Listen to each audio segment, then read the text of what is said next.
Hello everyone, welcome to study centre. दोस्तों, आज की इस वीडियो में हम लोग जो है प्रत्युत्तर दर्पण की दिसंबर 2023 का जो सीरीज है उसे हम लोग आज कंप्लीट करने वाले हैं। देखो, इसमें क्या है कि आपको जो भी करंट अफेयर्स इसमें दिए गए हैं, ठीक है, जो आपके इंपॉर्टेंट होते हैं, जैसे आपका नेशनल इंटरनेशनल हो गया, इकोनॉमिकल हो गया, या फिर विविध में आपका अपॉइंटमेंट निधन जो भी होते हैं, या स्पोर्ट्स हो गए, उन सारी चीज़ों को यहाँ पे कवर किया जाएगा और वो भी आपका एमसीक्यू फॉर्मेट में कवर किया जाएगा। तो अगर आपने ये दर्पण पहले से पढ़ रखा है तो एमसीक्यू फॉर्मेट को आप लगाकर जो है इसे रिवीजन कर सकते हो। दूसरा, अगर आपने नहीं भी पढ़ा है तो इसमें जो है हर एक एमसीक्यू के बाद उसका डिटेल एक्सप्लेनेशन दिया जाएगा, जिससे क्या है कि आपको जो है उस करंट अफेयर्स के बारे में सारी जानकारी जो आपको मालूम होनी चाहिए वो आपका यहाँ पे कंप्लीट हो जाएगा। तो दोनों पॉइंट ऑफ व्यू से जो है ये आपके लिए महत्वपूर्ण है। और ये आपके लिए और भी महत्वपूर्ण है कि अगर आप कोई भी तैयारी कर रहे हैं, किसी भी एग्जाम की तैयारी कर रहे हैं और उसमें से अगर आपको करंट अफेयर्स के प्रश्न पूछे जाते हैं तो आपको जो है ये काफ़ी हेल्पफुल होने वाला है। ठीक है, तो इसलिए आप वीडियो को पूरा ज़रूर देखें, आपको जो है काफ़ी कुछ यहाँ पे जानने को मिलेगा। तो आइए शुरू करते हैं इस सेशन को। देखिए, इस सेशन में हम लोग जो है वो टॉपिक वाइज आगे बढ़ेंगे। जैसे कि सबसे पहले हम लोग नेशनल जो करंट अफेयर्स है वो कवर करेंगे, उसके बाद इंटरनेशनल, उसके बाद इकोनॉमिकल, उसके बाद विविध वाले में जिसमें अपॉइंटमेंट हो गया, निधन हो गया, अवार्ड हो गया, बुक एंड ऑथर हो गए। ठीक है, बुक एंड ऑथर, उसके बाद फिर जो स्पोर्ट्स है, वो सारी टॉपिक को हम लोग यहाँ पे एक एक करके कवर करने वाले हैं। देखते हैं तो पहले प्रश्न को। पहला जो प्रश्न है वो आपको पूछा जा रहा है कि समलैंगिकता के संबंध में सर्वोच्च न्यायालय का निर्णय निम्नलिखित में से किससे संबंधित है। और ये प्रश्न आपका जो है यूपीएससी में 2018 में पूछा गया। तो फिर बात आता है कि अभी ये क्यों चर्चा में है। तो देखो, अभी हुआ ये है कि सर्वोच्च न्यायालय ने जो है एक अपना वर्डिक्ट सुनाया है। और उसमें उन्होंने बोला है कि समलैंगिक जो विवाह है उसी जो है कानूनी मान्यता नहीं दी जाएगी। उनका एक स्टेटमेंट ये भी था कि ये जो काम है, ये काम किसका है, तो ये काम जो है आपका संसद का है। उसको काम है कि वो जो है कानून बनाए और मान्यता देना है तो दे सकती है, लेकिन ये न्यायालय का नहीं है और न्यायालय जो है इसे कानूनी मान्यता प्रदान नहीं करती है। एक चीज़ तो ये सुप्रीम कोर्ट के द्वारा बोला गया। दूसरी बात ये बोली गई है कि जो समलैंगिक जोड़े हैं उन्हें जो है बच्चे को गोद लेने का अधिकार भी नहीं दिया जाएगा। तो ये 2 चीज़ें जो है सर्वोच्च न्यायालय के द्वारा बोला गया है। अब एक प्रश्न ये भी आता है कि ये जो फैसला है, ये फैसला किसने दिया है? तो ये सर्वोच्च न्यायालय की जो संविधान पीठ है, उसके द्वारा ये फैसला सुनाया गया है। ठीक है? जो संवैधानिक पीठ है उसके द्वारा। अब बात आती है कि आखिर संवैधानिक पीठ होती क्या है? देखो, संवैधानिक पीठ क्या है? उसमें जो है 5 जजों की एक बेंच होती है। 5 जजों की बेंच होती है। मतलब 5 जज जो है वो मिलके किसी भी संवैधानिक मुद्दे के ऊपर जो है अपना फैसला सुनाते हैं। तो इस मुद्दे में क्या है कि 3-2 से जो है ये वर्डिक्ट दिया गया। मतलब 3 जज जो है वो इसके विपक्ष में थे कि हाँ, इन्हें विपक्ष करने का मतलब ये 3 जज ऐसे थे जो उनका कहना था कि इन्हें जो है कानूनी मान्यता नहीं दी जानी चाहिए, जबकि 2 जज ऐसे थे जिनका मत था कि समलैंगिक विवाह को कानूनी मान्यता देनी चाहिए। ओवरऑल आपको बस जानने का चीज़ ये है कि जो संवैधानिक पीठ होती है उसमें 5 जजों की बेंच होती है और सर्वोच्च न्यायालय ने जो है समलैंगिक विवाह को कानूनी मान्यता नहीं दी है और बच्चे को गोद लेने का अधिकार भी इस समलैंगिक जोड़े को नहीं दिया है। ये 2 चीज़। अब बात आती है इस प्रश्न के ऊपर। तो जो समलैंगिकता है उसका जो संबंध है वो आपका किससे है, तो आईपीसी की धारा 377 से है। आप इससे कंफ्यूज मत होना। आपका संविधान के अनुच्छेद 370 में जो है 77 में इसका कोई व्याख्या नहीं है। ये आपका आईपीसी की धारा 377 में है। ठीक है, तो इसका जो सही आंसर हो जाएगा वो होगा ऑप्शन नंबर ए। देखते हैं अगले प्रश्न को। आगे पूछा जा रहा है कि हाल ही में गृह मंत्रालय के द्वारा national liberation front of Tripura अर्थात एनएलएफटी और ओल्ड त्रिपुरा टाइगर फोर्स पर प्रतिबंध की अवधि कितने वर्ष के लिए बढ़ा दी है। तो देखो, हाल ही में क्या हुआ है कि गृह मंत्रालय के द्वारा जो है इन दोनों जो गठबंधन है या इन दोनों जो संगठन है, इन दोनों के ऊपर जो प्रतिबंध लगा हुआ था उसे बढ़ाया गया। तो वो बढ़ाया कितना गया है, तो उसे 5 ईयर के लिए बढ़ा दिया गया है। अब बात आती है कि इनके ऊपर जो है कौन-सा प्रतिबंध लगा हुआ था। तो इनके ऊपर जो है यूएपीए अर्थात अनलॉफुल एक्टिविटीज़ प्रिवेंशन एक्ट के तहत जो है इन लोगों पे प्रतिबंध लगाया हुआ है। अर्थात गैर कानूनी गतिविधि रोकथाम अधिनियम के द्वारा इन लोगों के ऊपर जो है प्रतिबंध लगाया है। और उसी प्रतिबंध को जो है 5 ईयर के लिए बढ़ाया गया है। दोनों संगठन के ऊपर जो है वो 5-5 साल का ये प्रतिबंध और बढ़ा दिया गया है। देखते हैं अगले प्रश्न को। आगे पूछा जा रहा है भारतीय वायुसेना का आदर्श भाग क्या है? ऑप्शन है service beyond the sky, touch the sky with glory. Third है our aim to touch the sky and fourth है सर्विस बिफोर सेल्फ। देखो यहाँ पे है जो सही आंसर हो जाएगा वो होगा option B, touch the sky with glory. ठीक है। अब बात आती है कि आखिर ये अभी चर्चा में क्यों है? तो चर्चा में इसलिए है क्योंकि 8 अक्टूबर को आपको मालूम होना चाहिए कि वायुसेना दिवस मनाया जाता है। कितने अक्टूबर को? 8 अक्टूबर को। और उसी दिन क्या है कि 8 अक्टूबर 2023 को जो है क्या हुआ है कि जो इंडियन एयर फोर्स है उसने जो है 72 ईयर जो है वो अपना कंप्लीट कर लिया, 72 वर्ष उसके पूरे हो चुके हैं। और उस दिन इसने जो है अपना जो ध्वज है उसी जो है थोड़ा अपडेट किया है, उसने नया ध्वज जो है वो अपडेट किया है। तो उसी टाइम जो है ये सारी चीज़ें मतलब कि आपका जो 8 अक्टूबर है वायुसेना दिवस, उस दिन जो है इसने नया ध्वज किया है। ठीक है। अब ये भी आपको मालूम होगा कि जो भारतीय वायुसेना के अभी एयर चीफ मार्शल है वो कौन है? तो बी आर चौधरी हैं। आपको एक चीज़ यहाँ पे बताना भूल गया कि जो अभी सुप्रीम कोर्ट के सीजेआई हैं वो कौन है? सुप्रीम कोर्ट के सीजेआई आपको मालूम होना चाहिए कौन है? वो अभी चंद्रचूड़ हैं, justice D Y Chandrachud. D Y Chandrachud जो है वो हमारे क्या हैं? अभी सीजेआई हैं। ठीक है। तो ये भी आप ध्यान में रखिए। देखते हैं आगे। अगला प्रश्न है बिहार जातीय जनगणना 2023 के ऊपर कि बिहार जातीय जनगणना 2023 के अनुसार बिहार की कुल जनसंख्या कितनी है? देखो आपको मालूम होना चाहिए कि बिहार गवर्नमेंट के द्वारा है जो है एक अभी जातीय जनगणना कंप्लीट की गई थी। तो उसके अनुसार बिहार से जातीय जनगणना से प्रश्न जो है आपका बनने वाला है। और यहाँ पे अगर बात करें कि बिहार में जातीय जनगणना 2023 के अनुसार बिहार की कुल जनसंख्या कितनी है, तो वो आपका हो जाएगा 13,07,25,310। ठीक है। 13,07,25,310 ये जो है वर्तमान में बिहार की कुल जनसंख्या है। ठीक है। तो आप इसे अच्छे से याद कर लें। 13,07,25,310 खासकर वैसे कैंडिडेट जो कि बिहार से बिलोंग करते हैं। वहीं अगर बात करें इसमें तो जो 12,53,00,000 और 53,228 जो जनसंख्या है ये उन लोगों की जनसंख्या है जो कि बिहार में निवास करते हैं। ठीक है। बिहार में रहते हैं। तो बोलोगे कि बाकी जनसंख्या कहाँ रहती है? तो बाकी की जो जनसंख्या है अर्थात बाकी जो आपका 53,000 बच गया वो ऐसी जनसंख्या है 53,000 73,000 22 जो जनसंख्या है वो ऐसी है जो कि बिहार के बाहर रहती है, अर्थात जो हम लोग बोलते हैं अप्रवासी बिहारी। ठीक है। अप्रवासी जो बिहारी हैं उनकी जो जनसंख्या है वो आपका 53,000 नहीं बल्कि 53,72,000 और 22 ये जो है उन लोगों की जनसंख्या है जो बिहार के बाहर निवास करते हैं। ठीक है।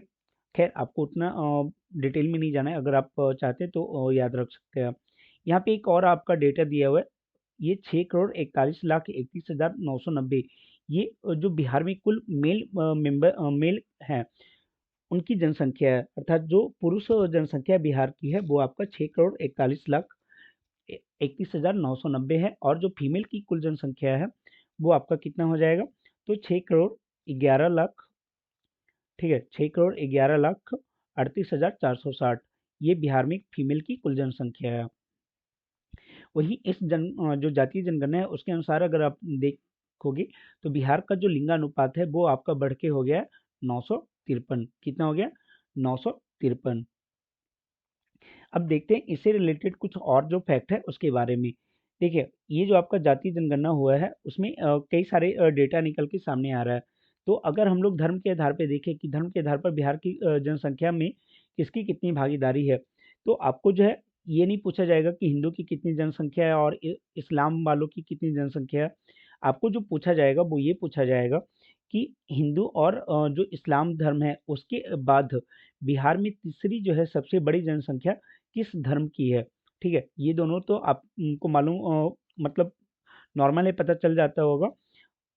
और थर्ड वाला मेन आपको याद रखना है, हिंदू और इस्लाम के बाद अगर आप देखोगे तो थर्ड नंबर पे जो है आपका बौद्ध आएगा जहाँ पे 1,11,00,000 ठीक है, सॉरी 11,12,000 फिर से देख लेते हैं। बौद्ध की जो कुल जनसंख्या है वो आपका 1,11,201 है, ठीक है। ये आप याद रखिएगा। अगर आप परसेंटेज में देखोगे तो लगभग 82% जो है वो हिंदू की जनसंख्या है, 70.70 जो है वो आपका इस्लाम वालों की जनसंख्या है, और बौद्ध की जो जनसंख्या है वो आपका थर्ड नंबर पे आएगा। 0.85% जो है वो आपका 0.085% जो है वो आपका बौद्ध की जनसंख्या है, ठीक है। तो ये आप जो है याद रख सकते हैं। थर्ड नंबर पे जो है हिंदू, और इस्लाम के बाद जो थर्ड नंबर पे है वो आपका बौद्ध वालों की जनसंख्या है। वहीं अगर जैन की बात करें तो वो 0.096 है, और जो सिख धर्म है वो 0.01% है, और ईसाई की अगर बात करें तो 0.05% जो है वो ईसाई धर्म मानने वालों की जनसंख्या है।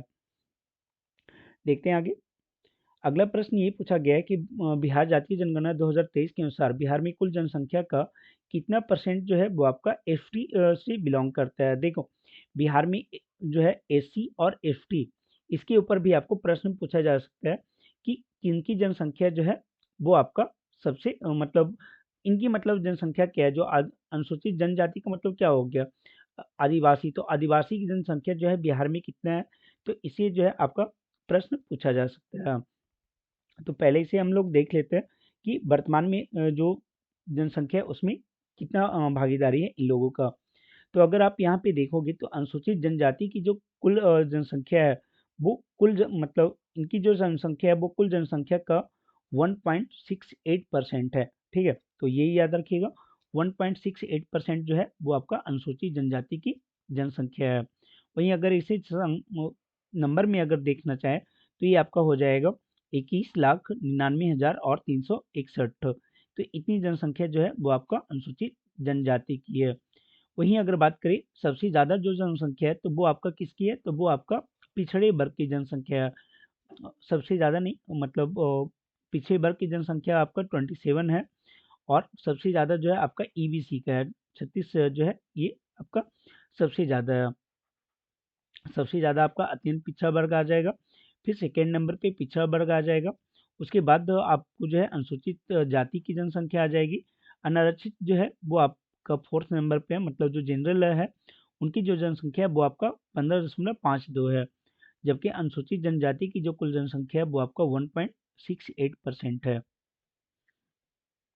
तो यहाँ पे जो आपका करेक्ट आंसर हो जाएगा वो आपका हो जाएगा 1.68%, ठीक है। जो अनुसूचित अनुसूचित जनजाति की जो कुल जनसंख्या हो जाएगा वो आपका हो जाएगा ऑप्शन नंबर ए 1.68%। देखते हैं अगले प्रश्न को। आगे पूछा जा रहा है कि देश का सबसे ऊंचा राष्ट्रीय ध्वज कहाँ स्थापित किया गया है।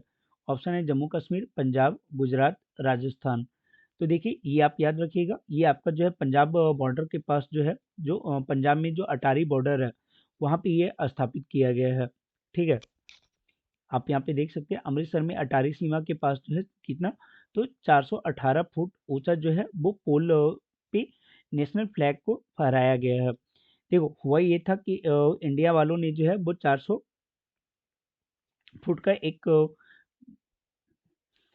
एक फ्लैग लगा दिया था। किसने? 400 फुट का जो है वो पाकिस्तान वाले ने लगाया था। लेकिन उसके पहले क्या था कि इंडिया वालों ने जो है वो 360 फुट का लगाया था। कितना? 360। तो पाकिस्तान वाले ने जो है उससे बढ़ के 400 फुट का लगा दिया। अब इंडिया ने क्या किया कि 418 फुट का जो है वहाँ पे नेशनल फ्लैग अपना जो है, मतलब इतना ऊंचा जो है वो फ्लैग लगा दिया है। और इसकी जो अगर आप ऊंचाई को समझो तो ये आपका 40 मंजिला जो बिल्डिंग है उसके बराबर ये ऊंचाई होगी है। इतना ही नहीं, ये जो 418 फुट ऊंचा जो फ्लैग लगाया गया है इस पे जो है वो चौकसी के लिए जो है, मतलब एक तरीके का आप यहाँ पे सर्विलेंस के लिए जो है वो भी व्यवस्था किया गया है, ताकि यहाँ पे जो सैनिक है वो भी यहाँ पे बैठ के मॉनिटरिंग अगर चाहे तो कर सकते हैं। ये व्यवस्था भी यहाँ पे की गई है।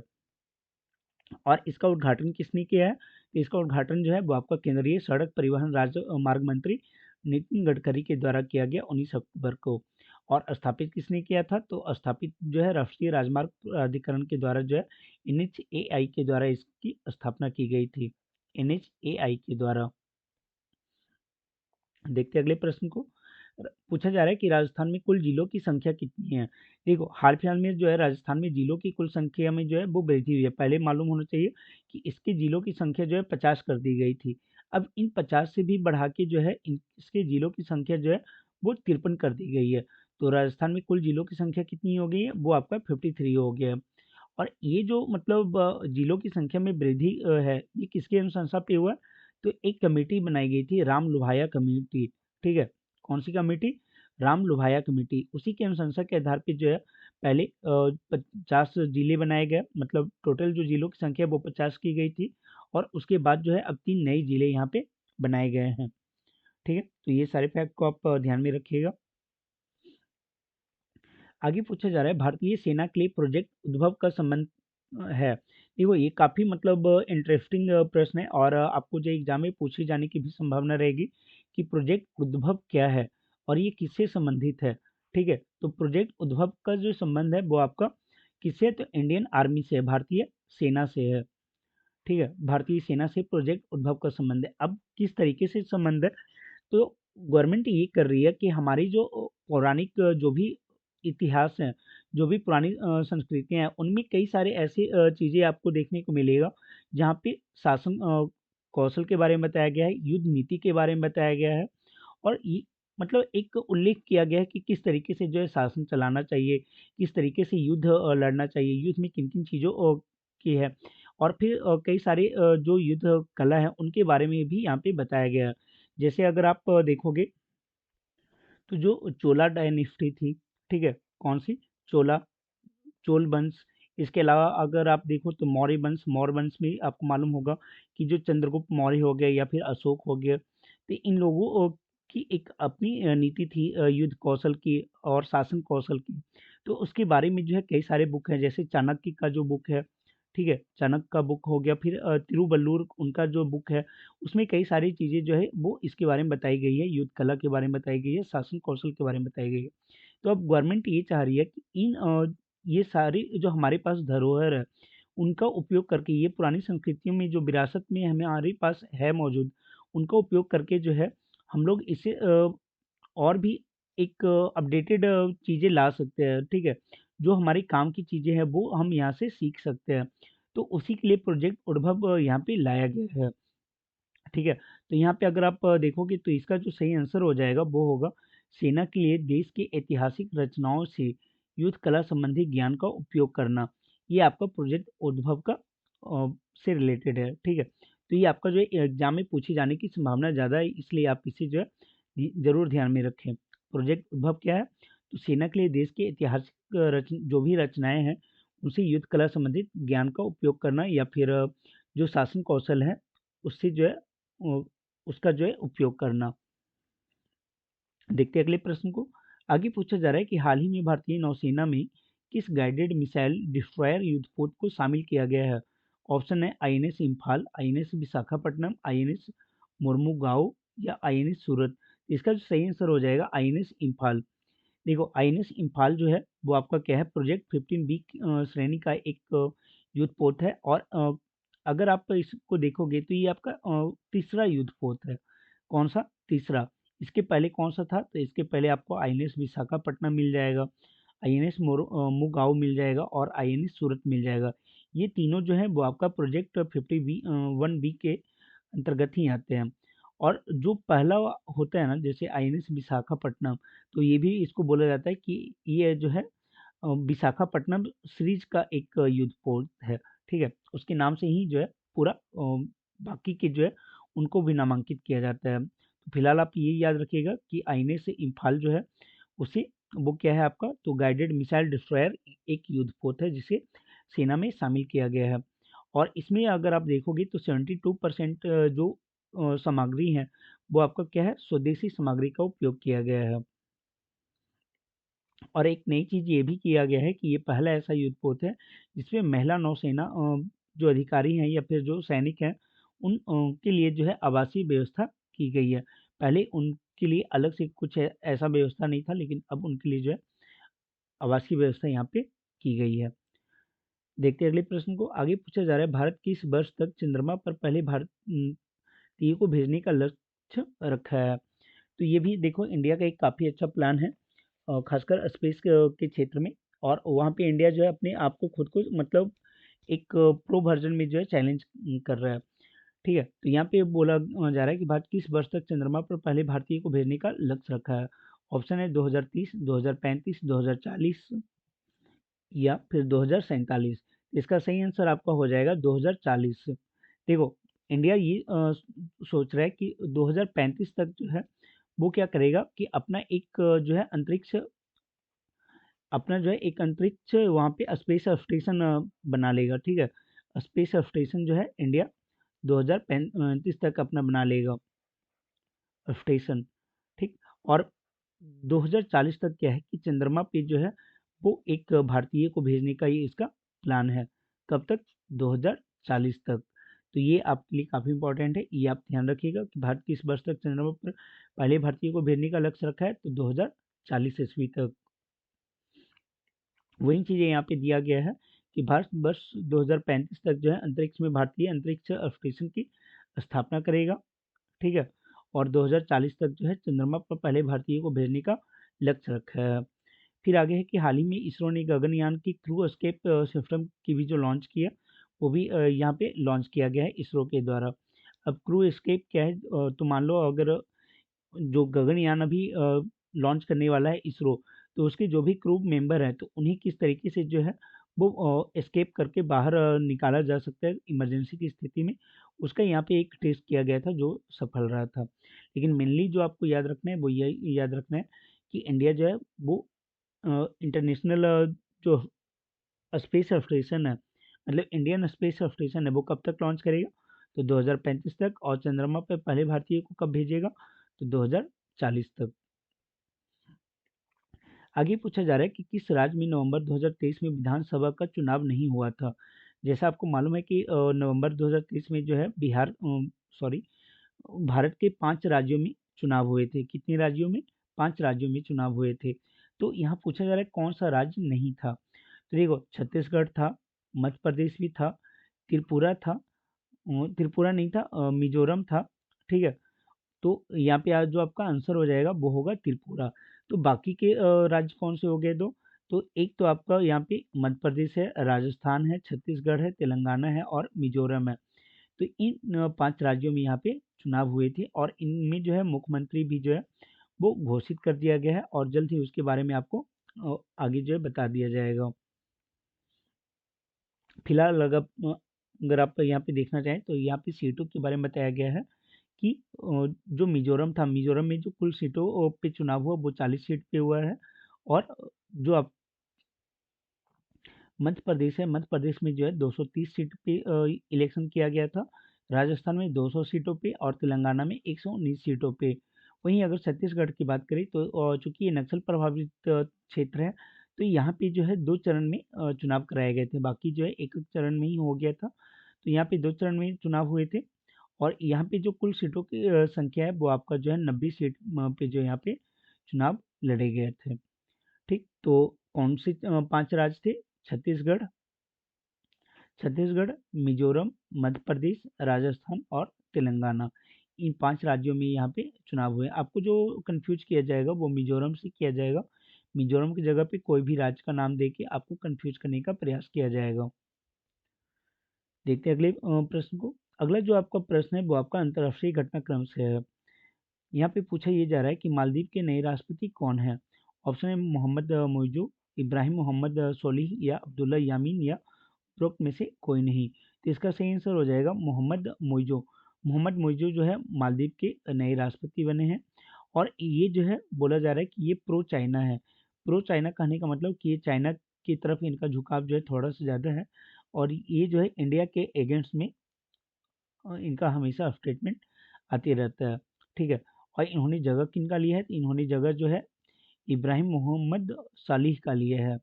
ठीक है, इनका जगह जो है वो मोहम्मद मोइजू ने लिया है। और मोहम्मद मोइजू किस पार्टी के हैं अगर बात किया जाए तो ये मालदीव की जो प्रोग्रेसिव पार्टी है उसके नेता हैं। देखते हैं अगले प्रश्न को। आगे पूछा जा रहा है कि हाल ही में किस देश ने भारत में अपने दूतावास को बंद कर दिया है? कनाडा, अफगानिस्तान। ठीक है, कनाडा, अफगानिस्तान और कोई भी आप को ऑप्शन दे दिया जाएगा, जैसे पाकिस्तान हो गया, मालदीव हो गया, लेकिन इसका जो सही आंसर है वो है अफगानिस्तान। जो अफगानिस्तान गवर्नमेंट है उसने जो है भारत में अपना दूतावास को बंद कर दिया है। और इसका जो कारण बताया गया वो 3 कारण बताए गए हैं। पहला तो ये बोला गया कि भारत की ओर से असहयोग किया जा रहा है, मतलब सहयोग नहीं किया जा रहा है। आपको मालूम होगा कि जो काबुल में तख्तापलट हुआ था, उसके बाद से भारत सरकार जो है वो काबुल की जो सैन्य सरकार एक तरीके से हम बोल सकते हैं, तो उस गवर्नमेंट को मान्यता नहीं दे रही है। ठीक है, तो ये भारत की ओर से बोला जा रहा है कि इनका जो है असहयोग हो रहा है। साथ ही स्टाफ और संसाधन की भी कमी यहाँ पे देखी जा रही है, जिसके कारण अफगानिस्तान गवर्नमेंट ने जो है अपनी दूतावास को भारत में बंद करने का निर्णय लिया है। देखते हैं अगले प्रश्न को। आगे पूछा जा रहा है, किस देश के राष्ट्रपति सामिया सुलूहु हसन को जवाहरलाल नेहरू अर्थात जेएनयू द्वारा मानद उपाधि से सम्मानित किया गया है? केनिया, तंजानिया, अजरबैजान या ताइवान?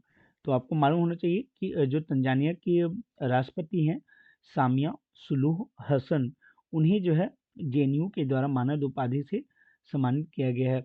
इनके द्वारा जो है भारत से जो रिलेशन है उसमें सुधार करने के लिए या फिर उसको मजबूत करने के इनके जो प्रयास है उसके लिए उन्हें ये मानद उपाधि दी गई है। किन्हें? तो तंजानिया के राष्ट्रपति सामिया सुलूह हसन को। ठीक है, आप यहाँ पे देख सकते हैं, यहाँ पे जो है उनका एक इमेज है, ये तंजानिया की राष्ट्रपति हैं। ठीक है, देखते हैं आगे। आगे पूछा जा रहा है, आईआईटी मद्रास ने किस अफ्रीकी देश में अपनी पहली शाखा खोली है? देखो, आईआईटी मद्रास ने जो है अपना पहला शाखा कहाँ खोला है, तो ये आपका तंजानिया में खोला है। ठीक है, तंजानिया में जो है कि भारत की जो आईआईटी मद्रास है उसने अपनी पहली अंतर्राष्ट्रीय शाखा खोली है। और भारत ने तंजानिया के साथ और भी कई सारे मुद्दों के ऊपर बात की, जैसे कि आपका जो है अर्थात जो समुद्री संबंध है। ठीक है, समुद्री संबंध है और यह समुद्री संसाधनों के ऊपर जो है एक दोनों गवर्नमेंट के बीच में एक हस्ताक्षर हुआ है, अर्थात दोनों जो है एक दूसरे का हेल्प करेंगे। साथ ही भारत ने जो है 1.1 अरब डॉलर का लाइन ऑफ क्रेडिट भी तंजानिया को देने की बात की है। देखते हैं आगे। आगे पूछा जा रहा है, हाल ही में अर्थात अक्टूबर 2023 में किस अफ्रीकी देश ने इंटरनेशनल बिग कैट अलायंस और ग्लोबल बायोफ्यूल्स अलायंस में शामिल होने पर सहमति व्यक्त की है? देखो, आपको मालूम होना चाहिए कि जो बिग कैट अलायंस है, ठीक है, बिग कैट अलायंस, ये भारत के द्वारा जो G20 की अध्यक्षता की जा रही थी उस टाइम ये बनाया गया था।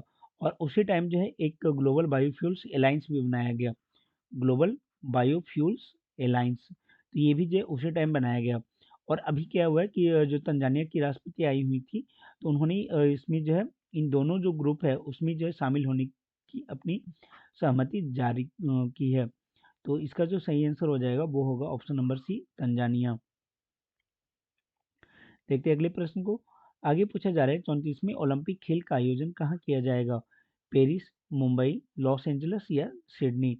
इसका सही आंसर हो जाएगा 34वां जो ओलंपिक खेल है वो आपका किया जाएगा लॉस एंजल्स में। लॉस एंजल्स करने का मतलब है कि आपका जो है यूएसए में आयोजित होगा। और कब होगा? तो ये 34 जो है वो आपका 2028 में होने वाला है। कब? 2028। और उसके पहले जो है आपका जो 32वां ओलंपिक खेल है वो कहाँ होगा? तो वो आपका 2024 में पेरिस में आयोजित किया जाएगा।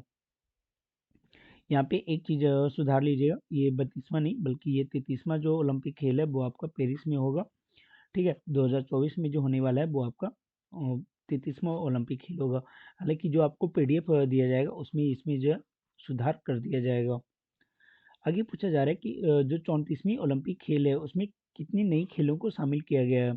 तो याद रखिएगा, जो 34वां ओलंपिक खेल 2028 में लॉस एंजलिस में होने वाला है उसमें जो है टोटल 5 नए खेल को शामिल किया गया है।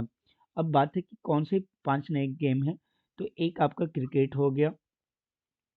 ठीक है, क्रिकेट, फ्लैग फुटबॉल, स्वैक्स, लैक्रोस और बेसबॉल। तो ये इन 5 खेलों को जो है वो आपका 34वां जो ओलंपिक गेम है उसमें शामिल किया जाएगा। आगे पूछा जा रहा है कि हाल ही में किस देश ने भारतीय नौसेना के 8 पूर्व अधिकारियों को फांसी की सजा सुनाई है? अर्थात वो कौन सा देश है जो भारतीय नौसेना के 8 पूर्व अधिकारियों को जो है फांसी की सजा देने की का फैसला सुनाया है? तो इसका जो सही आंसर आपका हो जाएगा वो हो जाएगा ऑप्शन नंबर डी। ठीक है, कतर। कतर जो है उसने अभी वहाँ के जो न्यायालय है उसके द्वारा ये फैसला लिया गया है कि जो 8 पूर्व नौसैनिक अधिकारी हैं उनको जो है फांसी दिया जाएगा। और ये इसलिए दिया जाएगा, उनका मानना है कि ये लोग जो है वो कतर की जो गवर्नमेंट है उसके अगेंस्ट ये लोग जो है जासूसी कर रहे थे। ठीक है, इसलिए इन्हें जो है फांसी देने की बात की गई है। हालांकि जो इंडियन गवर्नमेंट है वो इस पे रेगुलर अपडेट कर रही है और कोशिश किया जा रहा है कि इन्हें जो है फांसी ना दिया जाए और साथ ही इन्हें इंडिया डिप्यूट कर दिया जाए। तो बस आप याद रखिएगा कि कतर गवर्नमेंट के द्वारा ये चीज़ें की गई है। देखते हैं अगले प्रश्न को। आगे पूछा जा रहा है ग्लोबल हंगर इंडेक्स 2023 में भारत का स्थान क्या है? ऑप्शन है 111, 107, 101 या 125। तो इसका जो सही आंसर हो जाएगा वो होगा आपका 111। जो ग्लोबल हंगर इंडेक्स 2023 जारी किया गया है उसमें 111वां स्थान भारत को प्राप्त हुआ है। वहीं अगर बात करें इस इंडेक्स में भारत की, तो इसे जो है टोटल जो वैल्यू दिया गया है, इंडेक्स का मान दिया गया है, वो 28.7 दिया गया है। और इसका मतलब ये होता है कि भारत में जो भूख की स्थिति है वो सीरियस की स्थिति है। ठीक है, सीरियस जो है ये चीज़ बोला गया है। हालांकि जो इंडियन गवर्नमेंट है, इंडियन गवर्नमेंट के द्वारा जो है इस चीज़ ये जो रिपोर्ट है इसे खारिज कर दिया गया है। देखते हैं आगे। आगे पूछा जा रहा है कि ग्लोबल हंगर इंडेक्स 2023 के अनुसार भूख की सबसे ज्यादा भयावह स्थिति किस देश में है? ऑप्शन है केंद्रीय दक्षिण अफ्रीकी गणराज्य, मेडागास्कर, यमन या कांगो। इसका सही आंसर हो जाएगा केंद्रीय दक्षिण अफ्रीकी गणराज्य। बाकी के जो ऑप्शन है ये इनका भी जो स्थिति है वो नीचे से ये लोग टॉप पे है। अर्थात जो केंद्रीय दक्षिण अफ्रीकी गणराज्य है ये आपका सबसे ज़्यादा यहाँ पे भुखमरी की स्थिति है। उसके बाद मेडागास्कर है, उसके बाद यमन है और उसके बाद कांगो है। ये ऐसे देश हैं जहाँ पे भुखमरी ज़्यादा है। वहीं अगर बात करें भारत के पड़ोसी देशों की, तो भारत के पड़ोसी देशों में अगर आप देखिएगा तो भारत का स्थान क्या था? 111। अगर आप उसके ऊपर आप देखोगे तो पाकिस्तान का स्थान है। और पाकिस्तान में मालूम है कि पाकिस्तान जो है अभी वहाँ पे बहुत सारा इकोनॉमिक क्राइसिस चल रहा है, कर्ज की बात की जा रही है। वहाँ पे कई सारी जो है जो चीज़ें हैं, बेसिक चीज़ें हैं, वो पूरा नहीं हो पा रहा है। फिर भी उस वहाँ जो भुखमरी की रैंक दी गई है वो इंडिया से ज़्यादा दिया गया है। वहीं अगर बात करूँ श्रीलंका का, तो श्रीलंका में भी जो है अभी इकोनॉमिक क्राइसिस चल रहा है और उसका भी रैंक जो है वो इंडिया से ज़्यादा क्या मतलब 60 दिया गया है। तो ये भी जो है, अफगानिस्तान ही एकमात्र ऐसा एशियाई देश है जो कि अ, पड़ोसी देश है एक तरीके से भारत का, जो कि भारत के नीचे है। बाकी जो भी देश है, बांग्लादेश, नेपाल, म्यांमार और श्रीलंका, इन सभी की जो रैंकिंग है वो भारत से ऊपर रखी गई है। म्यांमार में भी आप देखो तो यहाँ पे क्या है कि सैन्य शासन लागू है। ठीक है, सैन्य शासन लागू है। तो वैसे में किस तरीके से जो है मतलब ये रिपोर्ट जारी किया गया है, इसके ऊपर जो है गवर्नमेंट जो है अपना आपत्ति दर्ज की है। देखते हैं आगे। आगे पूछा जा रहा है कि ग्लोबल हंगर इंडेक्स रिपोर्ट में किस पैरामीटर पर आकलित किए जाते हैं? ऑप्शन है under nutrition, child wasting, child stunting, child mortality या उपरोक्त सभी। इसका जो सही आंसर हो जाएगा वो होगा उपरोक्त सभी। इन चार ऐसे पैरामीटर हैं जिसके ऊपर जो है ग्लोबल हंगर इंडेक्स जारी किया जाता है। Under nutrition, child wasting, child stunting और चाइल्ड मोर्टेलिटी। और पूछा जाए कि आखिर ये जो है रिपोर्ट, जो ग्लोबल हंगर इंडेक्स है, ये जारी कौन करता है? तो ये जो है कोई भी सरकारी संगठन के द्वारा नहीं जारी किया जाता, बल्कि ये जो है एक एनजीओ के द्वारा जारी किया जाता है। दो एनजीओ के द्वारा, कौन सा? तो एक है कंसर्न वर्ल्ड वाइड और दूसरा है जो वेल्ट हंगर हेल्प। जो यहाँ पे एनजीओ हैं, इन दोनों एनजीओ के द्वारा ही जो है ग्लोबल हंगर इंडेक्स जारी किया जाता है। आपको ऑप्शन में दिया जा सकता है कि जो ग्लोबल हंगर इंडेक्स है वो वर्ल्ड बैंक के द्वारा जारी किया जाता है।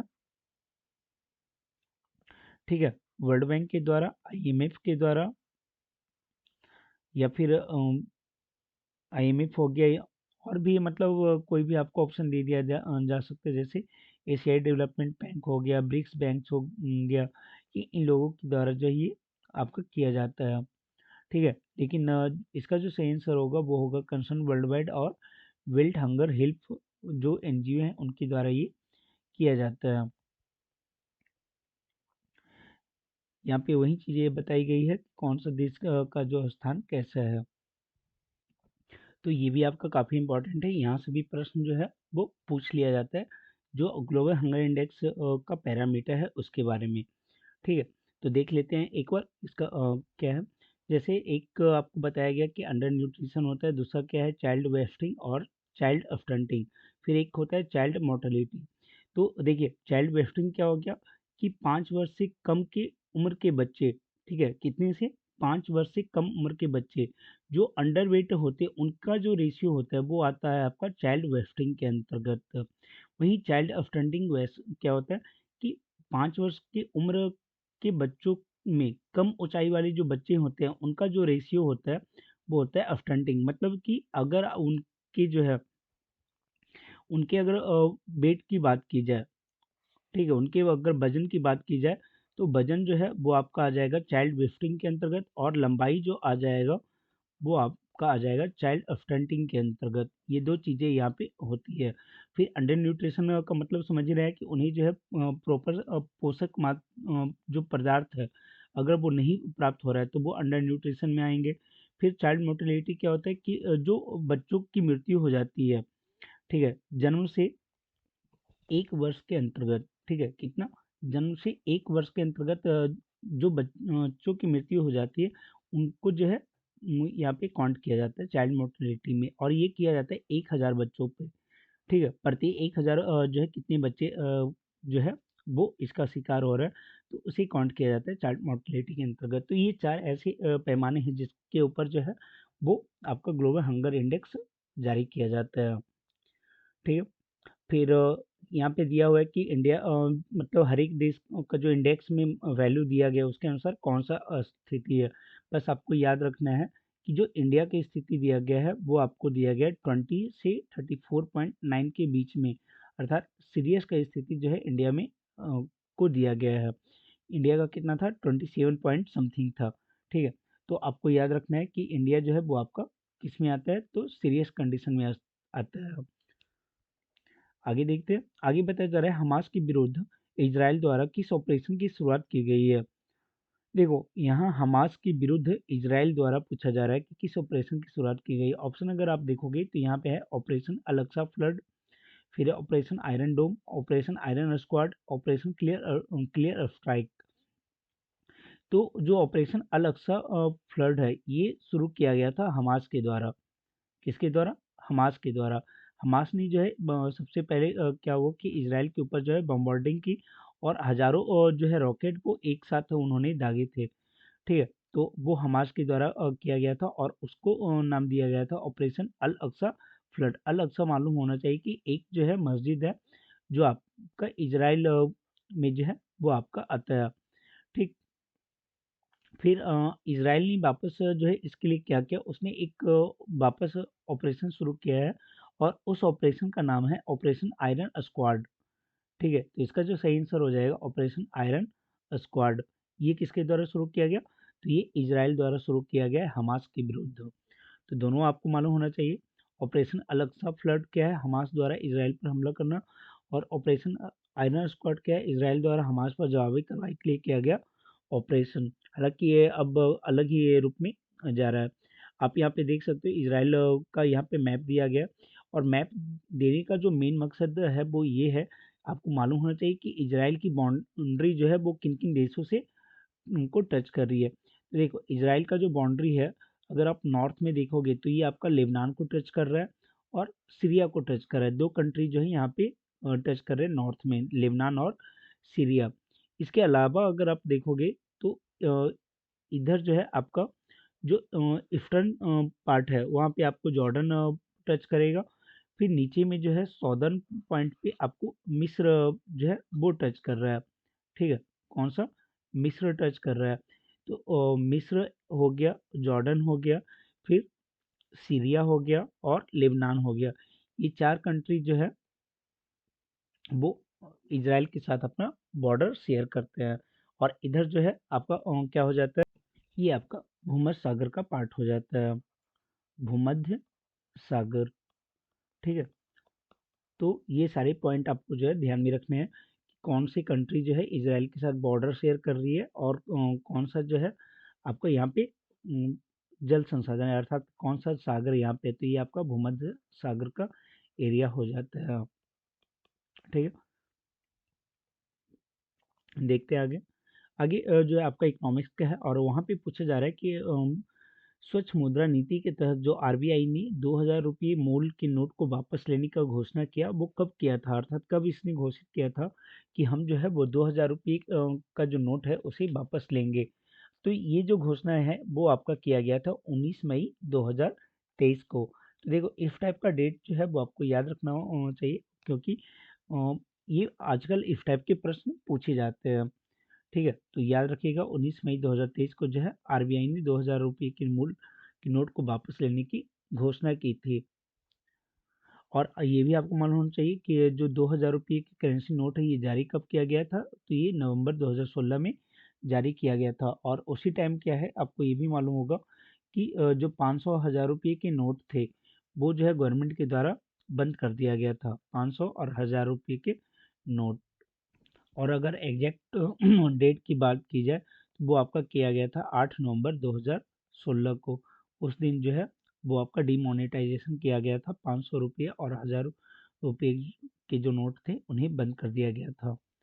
आगे देखते हैं। आगे पूछा जा रहा है कि आरबीआई ने मुद्रास्फीति की लक्षित सीमा क्या रखी है, 4 ± 2%, 3 ± 2%, 4 ± 1% या 3 ± 1%। तो याद रखिएगा 4 ± 2% जो है वो आरबीआई ने मुद्रास्फीति की लक्षित लक्ष्य रखा है। और ये जो है आपका जो बजट है उसमें भी बोला गया था कि हम लोग जो है अपना जो इन्फ्लेशन का रेट है वो 4 रखने का प्रयास करेंगे, और बहुत तो उसके ±2 को जो है हम लोग फॉलो करेंगे। और ये चीज़ें जो है ये बोली गई थी। तो ये, और ये प्रश्न जो है ना एक बार एनटीपीसी में भी पूछा गया था कि इन्फ्लेशन का जो रेट है वो कितना रखने की बात की गई है। एनटीपीसी मतलब जो रेलवे का एग्जाम हुआ था वहाँ पे ये जो है पूछा गया था। ठीक है, वहाँ पे ये प्रश्न पूछा गया था, तो आप इसे ध्यान में रखें।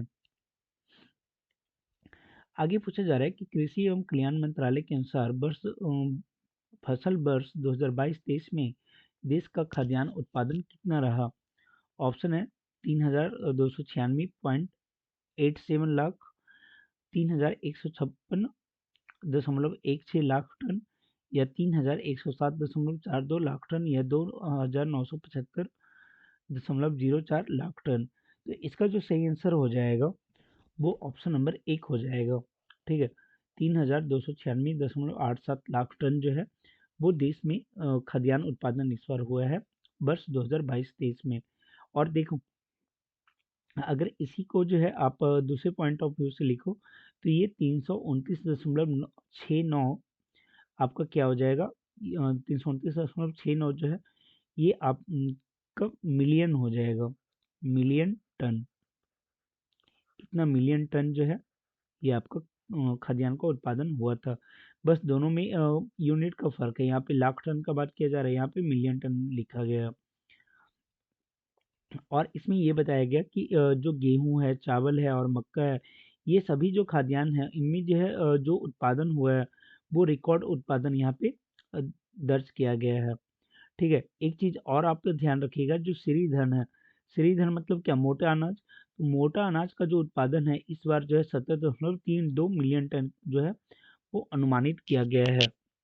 तो ये भी प्रश्न आपका जो है काफी इंपॉर्टेंट हो जाता है। हालांकि मेनली आपको जो याद रखने का चीज़ है वो बस ये याद रखिए कि फसल वर्ष 2022-23 में देश का जो खाद्यान्न उत्पादन है वो 3296.87 लाख टन जो है वो उत्पादित हुआ था। ठीक है, और ये जारी कौन किया है, तो ये आपका कृषि एवं कल्याण मंत्रालय के द्वारा जारी किया गया है। और उसने बताया है कि ये सारे जो खाद्यान्न है उनका जो कुल उत्पादन है अब तक के रिकॉर्ड स्तर पर अनुमानित किया गया है।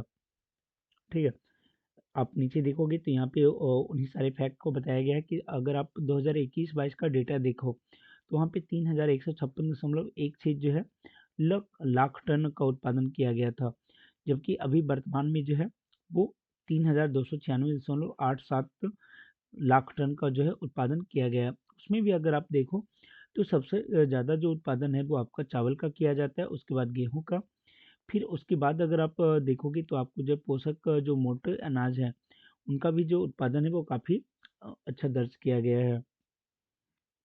ठीक है। बाकी भी चीज़ों को आप देख सकते हो, लेकिन मेनली जो आपको चीज़ याद रखना है वो बस यही याद रखना है कि जो भारत में कुल कृषि उत्पादन हुआ है 2022-23 में, वो 3,296.87 लाख टन जो है ये आपका उत्पादन हुआ है। आगे भारत में 2023 में मानसूनी वर्षा की स्थिति थी। मानसूनी वर्षा की स्थिति क्या थी? तो देखो क्या है कि हर साल जो है मानसून आता है और उसका एक दर्ज किया जाता है कि कितनी बारिश जो है वो हुई है। तो इस बार की जो मानसून हुई है उसमें ये देखा गया कि इस बार जो बारिश हुई है वो आपका सामान्य से कम बारिश देखा गया। ठीक है, सामान्य से कम बारिश देखा गया। होते ये है कि जो इंडियन मेट्रोलॉजिकल डिपार्टमेंट है आईएमडी, ये किसके द्वारा जारी किया गया? आईएमडी के द्वारा। तो आईएमडी क्या करता है कि उसने अपना एक मापक रखा है कि ये हमारा जो है एक आइडियल ईयर है, और इस ईयर से अगर मतलब एक ईयर का नहीं, प्रॉपर एक एवरेज लेके रखता है कि ये एवरेज है हमारा, इतना बारिश होना चाहिए। और अगर इससे कम बारिश होता है तो हम बोलेंगे कि जो मानसूनी वर्षा है वो सामान्य से कम रहा और या फिर सामान्य से ज़्यादा रहा। अब बात आती है कि आखिर जो है वो एवरेज कितना है। तो एवरेज बोला जाता है कि 869 जो बारिश है, ये जो है आपका लॉन्ग पीरियड का जो एक एवरेज है उसके अकॉर्डिंग होना चाहिए। और इस बार जो बारिश हुआ है वो आपका 820 में ही बारिश जो है वो आपका दर्ज किया गया था। इसलिए बोला जा रहा है कि इस बार जो है मानसूनी वर्षा की जो स्थिति है वो आपका सामान्य से कम रही है। देखते हैं आगे। आगे पूछा जा रहा है कि निम्नलिखित में बागवानी फसल का उदाहरण क्या है? फल, सब्जी, सजावटी फूल या मसाला एवं औषधि पौधे। तो देखो आप यहाँ पे नॉर्मली भी देख सकते हो, यहाँ आपको जो है बागवानी फसल के बारे में पूछा जा रहा है। बागवानी फसल मतलब कि जिन्हें जो है उद्यान में जो है उपजाया जा सकता है। तो उसमें आपको आ जाएगा, फल भी आ जाता है, सब्जी भी आता है, सजावटी फूल भी आ जाता है, और मसाला और औषधीय फसल जो है वो भी इसमें काउंट हो जाते हैं। यहाँ पे आप देख सकते हैं, यहाँ बताया हुआ है कि बागवानी का जो शाब्दिक का अर्थ है वो उद्यान की खेती, और इसके अंतर्गत आता क्या क्या है? तो फल आ जाते हैं, सब्जी आ जाते हैं, मशरूम आ जाते हैं, फिर सजावटी फूल और पौधे, मसालों की औषधियाँ, मसाले हो गए, औषधियाँ हो गया, ये सारे जो है वो आपका बागवानी फसल के अंतर्गत तथा हॉर्टिकल्चर के अंतर्गत आ जाते हैं। ठीक है, तो ये आप ध्यान में रख सकते हैं। देखते हैं आगे। अच्छा, एक आगे ये भी बताया हुआ है कि चाय बागान भी जो है वो बागानी के अंतर्गत ही आ जाता है। चाय बागान किसके अंतर्गत आ जाएगा? तो वो भी आपका जो है वो बागवानी के अंतर्गत आ जाता है। आगे पूछा जा रहा है कि आयोग की अनुशंसा के अनुसार न्यूनतम समर्थन मूल्य की उपज का कितना होना चाहिए? ठीक है, यहाँ पे एक छूट गया है। यहाँ पे हो जाएगा स्वामीनाथन आयोग। स्वामीनाथन स्वामीनाथन आयोग के अनुसार न्यूनतम समर्थन मूल्य अर्थात एमएसपी की यहाँ पे बात की जा रही है। मिनिमम सपोर्ट प्राइस, जो एमएसपी है वो उपज की लागत का कितना होना चाहिए? 2 गुना, 1.5 गुना, 3 गुना या 4 गुना? तो इसका सही आंसर होगा 1.5 गुना। जो आपका एमएसपी है वो स्वामीनाथन के अकॉर्डिंग जो भी उपज में उपज करने में लागत लगता है, उस लागत का कम से कम 1.5 गुना जो है वो आपका एमएसपी होना चाहिए। ये बातें की थी स्वामीनाथन आयोग के द्वारा, और गवर्नमेंट जो है वो उसको फॉलो करने का प्रयास कर रही है। फिर यहाँ पे उसी के बारे में बताया हुआ है कि अभी जो है गवर्नमेंट ने क्या किया है कि जो रबी फसल है उनका जो एमएसपी है उसमें बढ़ोतरी की है। तो अगर आप देखोगे गेहूं का जो आपका एमएसपी हो गया है वो आपका 2,275 यहाँ पे रुपये प्रति क्विंटल हो गया है। वहीं जौ जो है आपका 1850, चना, ये सारा जो भी है वो आपका हो गया है। ठीक है, मेनली अगर आप याद रखना चाहो तो गेहूं का याद रख सकते हो, ऐसे बहुत कम एग्जाम में ही ये कब पूछा जाता है। आगे पूछा जा रहा है कि श्रम बल सर्वेक्षण रिपोर्ट 2022-23 के अनुसार महिला श्रम बल भागीदारी क्या है? ये भी काफ़ी अच्छा रिपोर्ट है, और ऐसे प्रश्न आपका जो है इन फ्यूचर बनने की संभावना बनी हुई रहेगी। बोला जा रहा है श्रम बल सर्वेक्षण रिपोर्ट 2022-23 के अनुसार महिला श्रम बल भागीदारी कितनी है? ऑप्शन को अगर हम देखें तो यहाँ पे दिया हुआ है 37%, 32.8, 32.5 या 30। तो इसका सही आंसर हो जाएगा 37%। ठीक है। जो महिला भागीदारी है वो आपका कितना आ जा रहा है, तो 37% जो है ये भागीदारी बताई जा रही है। कब? तो ये बताया जा रहा है आपका 2022-23 में। ठीक है, ये महिलाओं की भागीदारी है, अर्थात इसमें ये बढ़ोतरी देखी गई है। अगर आप बाकी के ऑप्शन को देखो तो ये आपका क्या है, 32.8 जो है ये आपका 2021-22 में महिलाओं की भागीदारी थी। वहीं अगर बात करें तो 32.5 ये आपका 2020-21 में था, और उसके पहले जो है 2019-20 में जो है ये स्थिति थी। तो अगर आप देखोगे तो 30 से लेके 37 जो है, मतलब महिलाओं का जो भागीदारी है श्रम बल में, वो निरंतर उसमें वृद्धि ही देखी जा रही है। देखते हैं आगे। आगे बताया गया है कि निम्नलिखित में किस वस्तु के निर्यात पर भारत में प्रतिबंध 1 जून 2022 से लागू है। कौन सी ऐसी वस्तु है जिसका निर्यात जो है भारत ने प्रतिबंधित कर रखा है। ठीक है, तो उसमें आपको आ जाएगा कौन सा, तो चीनी। चीनी का जो प्रतिबंध है वो भारत ने लगा के रखा है, उसका निर्यात जो है वो फिलहाल भारत ने इसे बंद कर रखा है। और कब से बंद कर रखा है, तो 1 जून 2022 से जो है ये प्रतिबंध लागू है। देखते हैं आगे। आगे बताया जा रहा है कि इसमें जो विदेशी व्यापार निदेशालय है उसके द्वारा ये प्रतिबंध लगाया गया। किसके द्वारा? विदेश व्यापार निदेशालय के द्वारा। और उसने चीनी में कौन कौन से चीनी को इसने प्रतिबंधित किया है, तो जो रॉ शुगर है वो नहीं जाएगा बाहर, वाइट शुगर नहीं जाएगा, ऑर्गेनिक शुगर नहीं जाएगा, और रिफाइंड शुगर, ये सारी चीज़ें जो है वो आपका ट्रेड जो है इंडिया के द्वारा किसी और भी कंट्री को नहीं किया जाएगा। देखते हैं आगे। अगला प्रश्न है, नमो भारत रैपिड एक्स या Delhi Ghaziabad Meerut regional rapid transit system की कुल लंबाई कितनी है। तो याद रखिएगा इसका जो कुल लंबाई है वो आपका 82.15 किलोमीटर है। कितना? 82.15 किलोमीटर।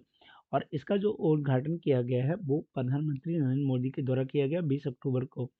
इसका नाम जो है वो आपका भारत रैपिड एक्स जो है इसका नाम है, या फिर इसका दूसरा नाम आपका Delhi Ghaziabad Meerut regional rapid transit system है। आरपीटीएस जो है इसका दूसरा नाम है। और इसमें जो ट्रेन की गति होगी वो आपका 160 किलोमीटर प्रति घंटे की होगी। और अभी ये जो है ना पूरा लाइन का स्टार्ट नहीं हुआ है, बस कई सारे फेज में जो है ये है। तो और उसमें पहला जो फेज है वो आपका साहिबाबाद से दुहाई जो डिपो है वहाँ के बीच ये किया गया है। देखते हैं आगे। आगे पूछा जा रहा है कि वर्ष 2022 में भारत आने वाले कुल विदेशी पर्यटकों की सर्वाधिक संख्या किस देश के पर्यटक की थी। मतलब किस देश के पर्यटक जो है वो भारत में सर्वाधिक आए थे। ठीक है, तो इसका जो सही आंसर हो जाएगा वो होगा आपका अमेरिका। अमेरिका अर्थात यूएसए के जो पर्यटक थे वो सबसे ज़्यादा भारत में विजिट किए थे। ठीक, उसके बाद अगर आप देखोगे तो बांग्लादेश का आता है नंबर, उसके बाद फिर आपको यूके का आता है। यूके जो आपका थर्ड नंबर पे है, फिर ऑस्ट्रेलिया का नंबर जो है आपका आता है। ये चार कंट्री जो है वो टॉप में हैं, जो भारत जहाँ के लोग जो है भारत की यात्रा करते हैं। वहीं फिर आगे बताया हुआ है कि वर्ष 2022 में ये सारे जो पर्यटक आए थे इनसे जो है भारत को लगभग 17 अरब डॉलर का जो है वो विदेशी मुद्रा प्राप्त हुआ था। कितना? तो 16.93 अर्थात 17 अरब डॉलर का विदेशी मुद्रा जो है वो प्राप्त हुआ है। वही चीज़ें यहाँ पे बताई गई है कि भारत के विदेशी पर्यटन के बारे में है। और बोला जा रहा है कि यह सभी आंकड़े जो है वर्ष 2022 के लिए हैं। तब तक कब तक के लिए हैं? 2022 के लिए। तो उसमें जो है कितने पर्यटक आए हैं वो भी यहाँ पे बताया गया है कि भारत आने वाले विदेशी पर्यटकों की जो कुल संख्या है वो आपका 6.19 मिलियन है। ठीक है, कितना? 6.19 मिलियन। वहीं इनसे जो हमें राशि प्राप्त हुई है वो आपका लगभग 17 अरब डॉलर, या फिर अगर आप रुपीज में देखो तो 1,34,543 करोड़ रुपया जो है वो सिर्फ इन विदेशी पर्यटकों से भारत को प्राप्त हुआ 2022 में। और इस बार की अगर बात करूँ तो 2023 में ये आपका जो डेटा है वो और भी ज़्यादा बढ़ जाएगा, क्योंकि G20 को लेके जो है काफ़ी सारे पर्यटक जो है भारत में इस बार आए हैं। ठीक है। और भी कुछ समिट जो है वो इंडिया में हुआ है, जिसके कारण विदेशी पर्यटकों की संख्या 2023 में आपको ज़्यादा देखने को मिलेगा। फिलहाल बस आप ये याद रखिए कि सबसे ज़्यादा जो है वो यूएसए के जो पर्यटक हैं वो भारत आते हैं। ठीक है। उसके बाद बांग्लादेश, यूके और ऑस्ट्रेलिया का भी नंबर आते हैं। आगे पूछा जा रहा है कि चलो वो तो था कि भारत आने वाले कौन कौन से लोग जो है किस देश के थे। अब यहाँ पे पूछा जा रहा है कि वर्ष 2022 में भारतीय पर्यटकों ने किस देश की सर्वाधिक यात्रा की? यूएई, यूएसए, सिंगापुर या थाईलैंड? तो इसका सही आंसर हो जाएगा संयुक्त अरब अमीरात अर्थात यूएई। यूएई इन देश इसके द्वारा जो है वो मतलब ये है कि इस देश में भारतीयों के द्वारा जो है सर्वाधिक विजिट किया गया है। ठीक है। तो ये चीज़ आप याद रख सकते हैं। इसके बाद जो सेकंड नंबर पे आता है वो आपका सऊदी अरब आता है। सऊदी अरब भी जो है वो इंडियन का एक फेवरेट स्पोर्ट भर के आया है। देखते हैं आगे। यहाँ पे देख सकते हैं वो सारा डेटा दिया हुआ है कि ये जो भारतीय 2022 में जो भी पर्यटक विदेश से भारत आए हैं वो किस एयरपोर्ट पे ज़्यादा है। तो ऑब्वियस सी बात है दिल्ली एयरपोर्ट, उसके बाद मुंबई और हरिदासपुर जो एयरपोर्ट है वहाँ पे ये आए हैं। फिर आगे बताया हुआ है कि भारत आए विदेशी पर्यटकों से वर्षों में कितना इनकम हुआ है। ठीक है। तो उसमें बताया जा रहा है कि 16.92 से का जो है इनकम हुआ है। और अगर पिछले वर्ष की तुलना में बात करें तो 92.41% जो है वो ग्रोथ देखा गया है पिछले वर्ष की तुलना में। ठीक है। वही चीज़ यहाँ पे बताया गया है कि कितनी मतलब संख्या यहाँ पे बताया है कितने पर्यटक भारतीय पर्यटक है जो कि विदेश की यात्रा किए हैं। ठीक है। वो भी एक साल में। आगे फिर वही सारी चीज़ें बताई गई है कि जो इंडियन है सर्वाधिक जो है वो किस देश में विजिट करते हैं। तो वो आपका यूएई हो जाएगा, नहीं ना। उसके बाद फिर सेकंड नंबर पे जो है आपका सऊदी अरब आ जाएगा। फिर थर्ड पे यूएसए और फोर्थ पे सिंगापुर। खैर आपको मेनली जो याद रखना है वो आपको याद रखना है संयुक्त अरब अमीरात का। देखते हैं अगले प्रश्न को। आगे पूछा जा रहा है विद्युत उत्पादन के मामले में भारत का विश्व में कौन सा स्थान है? देखो ये अपडेट हुआ है और भारत का जो स्थान है वो आपका थर्ड नंबर पे आ गया है। पहले पे आपका यूएसए, उसके बाद चाइना और थर्ड नंबर पे आपका भारत आ गया किस मामले में? तो विद्युत उत्पादन के मामले में। यहाँ पे उसी फैक्ट को दिया हुआ है कि भारत जो विद्युत उत्पादन के मामले में यूएसए और चीन के बाद अब थर्ड नंबर का ये हो गया है। और भारत में विद्युत उत्पादन की कुल क्षमता कितनी हो गई है? तो 417 गीगावाट। ठीक है। 417 वाट गीगावाट जो भारत में कुल विद्युत उत्पादन की क्षमता हो गई है। देखो यहाँ भी काफ़ी अच्छा फैक्ट दिया हुआ है और ये सारे जो है आपके एग्जाम में बनने की संभावना रहेगी। अब इसमें अगर आप देखो खासकर अगर आप मेंस लिख रहे हो तो वहाँ पे ये आपको काफ़ी फायदेमंद होगा। यहाँ पे पूरा डेटा दिया हुआ है कि भारत में जो विद्युत उत्पादन होता है। ठीक है। भारत में 417 गीगावाट जो उत्पादन हो रहा है तो वो आखिर कहाँ से जो है ये उत्पादन होगा, उसका क्षमता जो है वो कहाँ कहाँ है।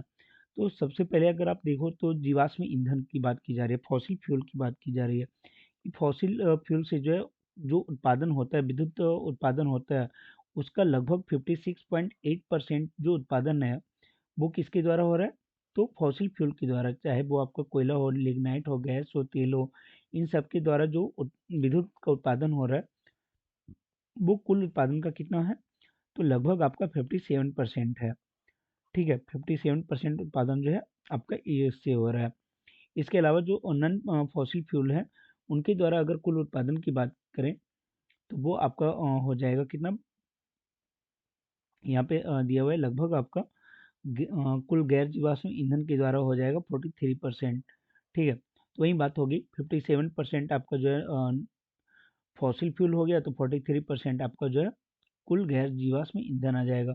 लेकिन इन कुल जीवाश्म ईंधन में अगर आप देखोगे तो दो चीज़ आपको याद रखनी चाहिए। पहला एक आपका न्यूक्लियर, न्यूक्लियर के द्वारा जो है कितना उत्पादन जो है मतलब उत्पादन का क्षमता है। तो वो आपका कुल विद्युत उत्पादन का 1.6% जो है वो आपका विद्युत उत्पादन का क्षमता जो है वो इंडिया के पास है। इसके अलावा एक नई चीज़ देखने को मिल रही है, वेस्ट टू एनर्जी। ठीक है, जो कचरा है उसके द्वारा या फिर जो भी चीज़ें हैं जो वेस्टेज हो चुकी हैं उनसे भी जो है वो अब विद्युत का उत्पादन हो रहा है। हालांकि अगर आप देखोगे तो ये अभी 0.1% ही है। ठीक है, लेकिन काफ़ी अच्छा एक है कि ये भी हम लोग जो है काउंट कर रहे हैं। 554 मेगावाट जो एनर्जी है वो आपका जो बेस्ट था उससे अब यह जो है ये हो रहा है। फिर एक और आपको जो याद रखना चाहिए वो आपका सोलर। इंडिया जो है सोलर के ऊपर काफ़ी फोकस कर रहा है और वहाँ पे जो विद्युत का उत्पादन है वो आपका बढ़ के जो है अब 16.1% पे आ गया है। ठीक है, वहीं अगर कंबाइंड में बात करें तो पवन सौर और अन्य जो नवीकरणीय है उनका जो है वो 30% के आसपास उत्पादन इनके द्वारा होता है। ठीक है, फिर इसी से रिलेटेड जो है एक प्रश्न आपको यहाँ पे है कि भारत में कुल विद्युत उत्पादन क्षमता का कितना प्रतिशत जो है वो जीवाश्म ईंधन से प्राप्त होता है। तो अभी हम लोगों ने देखा था कि 56.8% जो है अर्थात लगभग 57% जो एनर्जी है वो हमें अभी वर्तमान में जीवाश्म ईंधन के द्वारा ही प्राप्त हो रही है। ठीक है, उसके बाद फिर आपको पूछा गया कि कितना परसेंट जो है वो हमें अभी एनर्जी जो है वो नवकीय ऊर्जा से प्राप्त होती है। तो नवकीय ऊर्जा के द्वारा भी हम लोगों ने देखा था कि 1.6% के आसपास। ठीक है, आप यहाँ पे देख सकते हैं 1.6% के आसपास जो एनर्जी है वो हमें नाभिकीय एनर्जी के द्वारा प्राप्त होता है, न्यूक्लियर एनर्जी के द्वारा प्राप्त होता है। अब हम लोग नवीनतम समान ज्ञान में आ जाते हैं। नवीनतम समान ज्ञान का पहला प्रश्न है, उड़ीसा के नए राज्यपाल कौन बने हैं। तो याद रखिएगा उड़ीसा के जो नए राज्यपाल बने हैं वो बने हैं रघुवर दास। ठीक है, रघुवर दास ये क्या बने, उड़ीसा के नए राज्यपाल। और ये पहले क्या थे, तो ये झारखंड के पहले पूर्व मुख्यमंत्री थे और इन्होंने 2014 से लेकर 2019 तक झारखंड की कमान संभाली थी। आगे त्रिपुरा के नए राज्यपाल कौन है। तो त्रिपुरा के जो नए राज्यपाल हैं वो है इंद्रसेना रेड्डी नल्लू। कौन है, इंद्रसेना रेड्डी नल्लू। ये जो है त्रिपुरा के नए राज्यपाल नियुक्त किए गए हैं। आगे है संयुक्त राष्ट्र संघ में भारत के अस्थायी प्रतिनिधि कौन है। ये बोला जा रहा है कि यूएनओ में जो है भारत के अस्थायी प्रतिनिधि कौन है। तो वो आपका हो जाएंगे अरिंदम बागची। अरिंदम बागची को जो है भारत में यूएनओ का नया अस्थायी प्रतिनिधि चुना गया है। वहीं अगर बात करें अशोक बसानी की, तो अशोक बसानी कौन हो गए, तो वो आपका कोटक महिंद्रा जो बैंक है उसके एमडी और सीईओ हैं। ठीक है, तो ये भी चीज़ जो है ध्यान में रखिएगा। और जो संजीव मंत्री हैं वो आईसीआईसीआई लोम्बार्ड के एमडी और सीईओ हैं। आगे पूछा जा रहा है कि एसबीआई के अध्यक्ष कौन है। तो एसबीआई के अध्यक्ष की अगर बात करें तो वर्तमान में एसबीआई के अध्यक्ष जो है दिनेश कुमार खारा हैं। और इनका जो टेन्योर था वो खत्म हो रहा था, लेकिन अब इसमें जो है 1 ईयर की वृद्धि कर दी गई है। ठीक है, तो ये चीज़ भी ध्यान रखना है। देखते हैं आगे। आगे पूछा जा रहा है नेस्कॉम के नए चेयरमैन कौन बने हैं। ठीक है, नेस्कॉम के नए चेयरमैन कौन बने ये पूछा जा रहा है।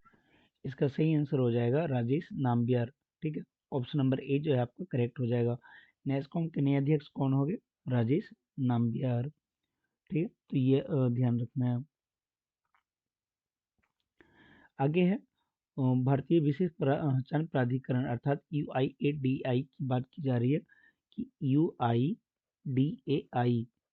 ठीक है, इसकी जो है मुख्य कार्यकारी अधिकारी कौन है। तो याद रखिएगा कि जो यूआईडीएआई है अर्थात भारतीय विशिष्ट पहचान प्राधिकरण, उसके जो नए सीईओ बनाए गए हैं वो बनाए गए हैं अमित अग्रवाल को। ठीक है, अमित अग्रवाल। ये आपका एग्जाम में पूछा जा सकता है, ये काफ़ी आपका जो है वीवीआई है। आगे यूआईडीए की जो मुख्य कार्यकारी अधिकारी थे अर्थात सीईओ थे अमित अग्रवाल, इनका कार्यकाल में भी जो है 1 ईयर की वृद्धि की गई है और ये नवंबर 2024 तक इसके कमान संभालेंगे। आगे पूछा जा रहा है केंद्रीय प्रत्यक्ष कर बोर्ड के अध्यक्ष कौन है। ऑप्शन है नितिन गुप्ता, संजय कुमार अग्रवाल, नितिन गुप्ता, संजय कुमार अग्रवाल, अमित अग्रवाल या राजेश नाम्बियार। तो देखो इसका जो सही आंसर हो जाएगा वो आपका हो जाएगा नितिन गुप्ता। नितिन गुप्ता जो है वो केंद्रीय प्रत्यक्ष कर बोर्ड के अध्यक्ष हैं। ठीक है। और इनके कार्यकाल में भी जो है वृद्धि की गई है, 9 माह की वृद्धि किया गया है और ये जून 2024 तक इस पद को संभालेंगे। केंद्रीय प्रत्यक्ष कर के बोर्ड के अध्यक्ष वो कौन हो गए? केंद्रीय प्रत्यक्ष कर बोर्ड के अध्यक्ष नितिन गुप्ता। आगे है प्रेस ट्रस्ट ऑफ इंडिया अर्थात पीटीआई। पीटीआई के नए अध्यक्ष कौन है? पीटीआई के नए अध्यक्ष आपका हो जाएंगे के एन शांत कुमार। ये जो है नए अध्यक्ष हो जाएंगे पीटीआई के। और इन्होंने स्थान किसका लिया है? तो इन्होंने जो है प्रवीण सोमेश्वर का स्थान लिया है। देखते हैं आगे। पूछा जा रहा है सीमा सड़क संगठन के नए महानिदेशक कौन बने हैं? तो इसके नए महानिदेशक जो है वो लेफ्टिनेंट जनरल रघु श्रीनिवासन को बनाया गया है। Lieutenant general Raghu Srinivasan. तो ये भी आपको याद रखना है कि BRO बॉर्डर रोड ऑर्गेनाइजेशन के नए महानिदेशक कौन बने? Lieutenant general Raghu Srinivasan.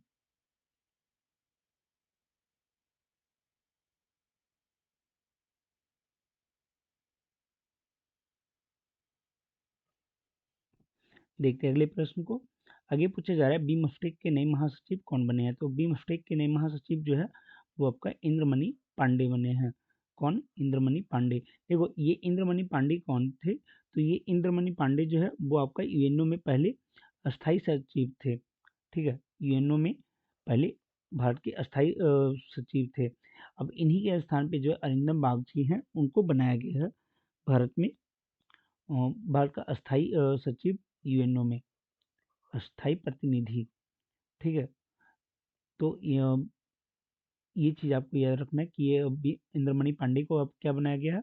BIMSTEC का नया महासचिव।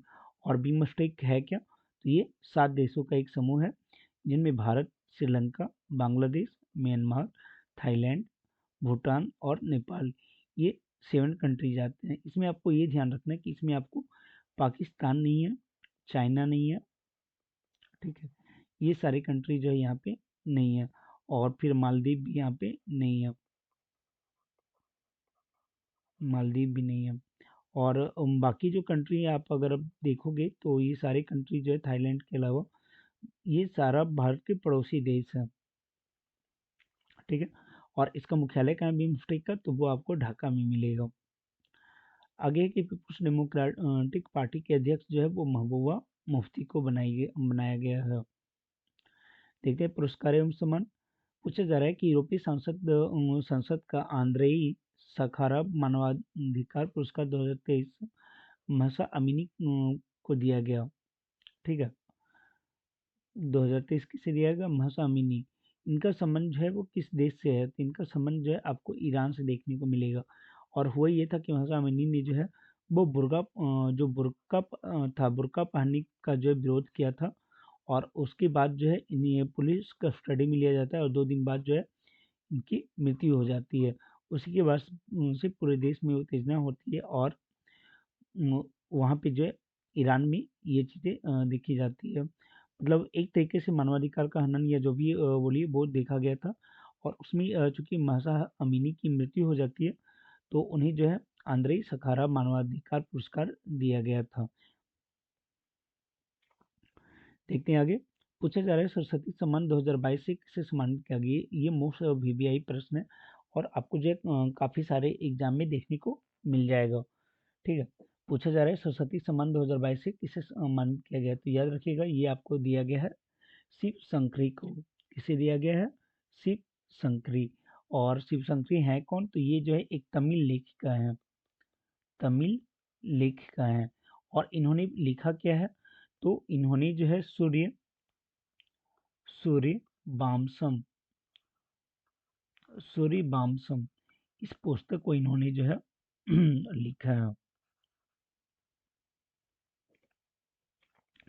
आगे यहाँ पे दिया हुआ है कि ये पुस्तक है सूर्य बामसम जो तमिल की है और उसे जो है लिखा है शशि सॉरी शशि नहीं, शिव शंकरी ने।